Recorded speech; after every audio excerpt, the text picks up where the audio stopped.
రీసెంట్గా మాకు హైదరాబాద్ నుంచి ఒక ఫోన్ వచ్చింది. ఇలా ఆగస్ట్ 2న మా పాప సెకండ్ బర్త్డే రాజమండ్రిలో చేయాలని చెప్పి అనుకుంటున్నామని చెప్పి వాళ్ళు చెప్పారు. సో వాళ్ళ రిక్వైర్మెంట్స్ అన్ని కూడా మేము నోట్అవుట్ చేసుకున్నాం. వాళ్ళు ఒక చిన్న బ్యాంకెట్ హాల్ ఒకటి బుక్ చేసుకున్నారు. వాళ్ళ క్రౌడ్ వచ్చేసి జస్ట్ 100 to 120 పీపుల్ అని చెప్పారు. వాళ్ళ రిక్వైర్మెంట్ వచ్చేసి టోటల్ స్టేజ్ డెకరేషన్, 120 పీపుల్కి non veg food, welcome drinks, grand entrance, ఇవన్నీ కూడా మాకు బడ్జెట్లోనే కావాలి. అవుట్ ఆఫ్ బడ్జెట్ మేము వెళ్ళాలని అనుకోవట్లేదు. బికాజ్ సెకండ్ బర్త్డే కదా, దట్టు క్రౌడ్ కూడా చాలా తక్కువ అని చెప్పి అన్నారు.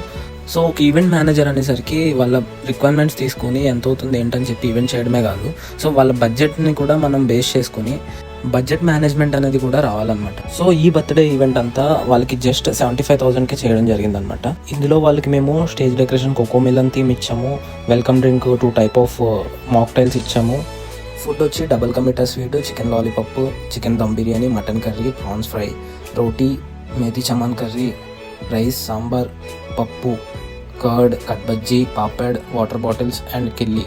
సో ఫైనల్గా గ్రాండ్ ఎంట్రన్స్ నార్మల్గా నడిచి వచ్చేస్తా అన్నారు ఫస్ట్.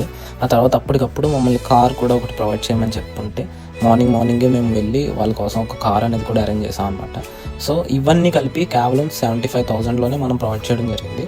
సో ఇలా కేవలం మీ రిక్వైర్మెంట్స్ని బట్టే కాదు, మీ బడ్జెట్ని బేస్ చేసుకొని కూడా మేము ఈవెంట్ అంతా కూడా ప్లాన్ చేయడం అనేది జరుగుద్ది.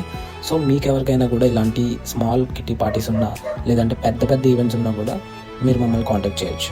Do visit Rajahmundry events. Thank you.